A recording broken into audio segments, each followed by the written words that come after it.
Minas মোৰ ভতিজা ছোৱালী আৰু তাই ঘৰৰ পৰা ফুৰিবলৈ যায়েই সেইটো সময়ত, কিন্তু যে ল'ৰাৰ লগত ল'ৰাই যে তাই কি টেনশ্যন দিছে সেইটো আমি নাজানো। কিন্তু কালি তাই ধাঁচকে ৰাস্তাতে পৰিলে, 4:30মান বাজিলে সন্ধিয়া। তাৰপিছত তেতিয়া আমাক ৰাস্তা দি যোৱা মানুহে ক'লে বোলে আপোনালোকৰ ছোৱালীজনী ৰাস্তাত মূৰ ঘূৰাই পৰি মুখেদি ফেন ওলাই আছে। তেতিয়া ঘৰৰ ওচৰৰ মানুহে মানে দাঙি নি ছোৱালীজনী ঘৰৰ ভিতৰত সোমালে। তেতিয়া মাক দৌৰিলে, মই দৌৰিলোঁ, প্ৰায় ওচৰৰ মানুহ দৌৰিছে। কিন্তু ছোৱালীজনীয়ে কৈছে যে মই মায়ে ল'ৰাটোৰ কাৰণেই মই মৰিছোঁ, কাৰণ সি মোক নিনিয়াৰ কাৰণে মই আজি তাৰ কাৰণে মৰিলোঁ। আৰু 3টা নাম্বাৰ আছে, এখন বগা কাগজ, এটা ৰঙা কলমে লিখি থৈ গৈছে, আৰু মায়ে মোক সোনকালে মেডিকেল নিয়ক, আৰু নহ'লে গাড়ী নহ'লে মোৰ স্কুটিত লৈ যাম, মোক বচোৱা, আৰু মই ল'ৰাটোৰ কাৰণেই মই মৰিলোঁ।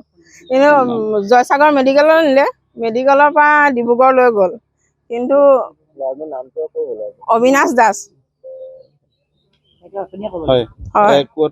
হস্পিটেলত নিয়াৰ পিছত মেডিকেল ডিব্ৰুগড় নোপোৱা আগমুহূৰ্ততে তাইৰ মৃত্যু হৈছে। কি হ'ল গোটেই ঘটনাটো, কি বুলি ভাবে আপোনালোকে? ঘটনাটো কি হ'ল মানে ল'ৰাটোৰ কাৰণেতো এতিয়া ছোৱালীজনী মৰিবলগীয়া হ'ল অবিনাশ দাসৰ পৰা। কি অন্তত ছোৱালীজনী কিবা এটা টেনশ্যন দিছে, দিয়াৰ কাৰণেতো ছোৱালীজনী মৰিবলগীয়া আছে। তাতো একমাত্ৰ অবিনাশ দাস বিয়া পতা ল'ৰা, তাৰ ল'ৰা এটা ছোৱালী এজনী আছে। সিটো এটা বিবাহিত ল'ৰা, সিটো এজনী গাভৰু ছোৱালী, এজনী পঢ়ি থকা ছোৱালী, এনেকৈ ধ্বংস কৰিবতো নালাগিছিলে। কিন্তু একমাত্ৰ এজনী ছোৱালী, এটা ল'ৰা ৰামদাসৰ, এনেকৈ ছোৱালীজনী মৃত্যু হ'ব বুলি আমি জীৱনটো ভবা নাছিলোঁ। কোনোদিন যে এনেকুৱা এটা হ'ব বুলি আমি কোনোদিন ভবা নাছিলোঁ, যে এজনী গাভৰু ছোৱালী ঘৰত যে এনেকৈ আমি পাম বুলি, বা ডিব্ৰুগড়ত যে এতিয়া পষ্টমৰ্টম কৰিছে বা ট্ৰিটমেণ্ট পোৱা নাই, কিবা পোৱা নাই, আমি এইখিনি ভবাই নাছিলোঁ। কালি 4টা বজাৰ পৰা এতিয়া অন্তত কিমান সময় হ'ল মই নাজানো, কিন্তু আমি ছোৱালীজনী যে ঘৰলৈ ঘূৰি আহিব যে ভালভাৱে এইটোৱে ভাবি আছোঁ। কিন্তু এই ল'ৰাটো ন্যায় পাবই লাগিব, গাঁৱৰ ৰাইজে হওক আৰু ছোৱালীজনী ন্যায় পাব লাগিব। সিহঁতৰ ঘৰত জ্বলাব লাগিব, কাৰণ এটা ল'ৰাৰ পৰা এজনী ছোৱালী, গাভৰু ছোৱালী মৰিছে, আৰু এটা বিবাহিত ল'ৰা, তাৰ ল'ৰা এটা ছোৱালীজনী আছে। ছোৱালীজনী কিয় আঘাত দিব, কেলৈ লৈ নগ'লে? ছোৱালীজনী লৈ যোৱা হেঁতেন ছোৱালী কি থাকিবলৈ ঠাই নাই। কি ল'ৰাই 2জনী নানে, কি নোহোৱা কাম তাই কৰিছে, কি কাৰণে ছোৱালী মৰিবলৈ? আজি মোৰ ঘৰখনত মই কেনেকৈ থাকিম, বাপেক মাক কেনেকৈ থাকিব? ৰাম দাস আৰু অম্বিকা দাস।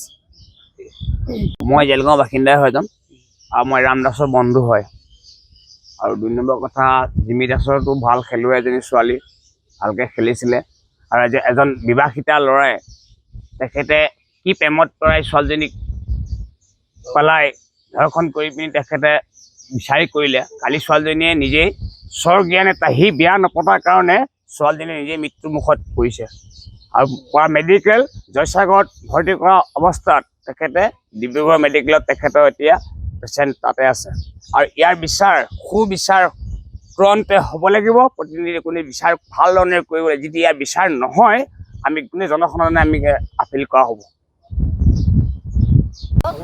ছোৱালীজনী তেওঁলোকে চোতালত জ্বলাব লাগিব, আপোনালোকে অহিত বিচাৰ কৰক দেই, অহিত বিচাৰ কৰক, বিচাৰ কৰক। ছোৱালী বহুত চোকা ছোৱালী আছে, বহুত কামত ভাগিব। বিয়া পতা ল'ৰা এনেকুৱা কাম কৰিলেও কৰিব লাগে। ছোৱালীজনী বিয়া কৰিলে, গাভৰু ছোৱালীজনী জীয়ৰী হ'বলৈ হৈ আছে। ছোৱালী ছোৱালী কৰিব লাগে, পঢ়া শুনা ছোৱালী।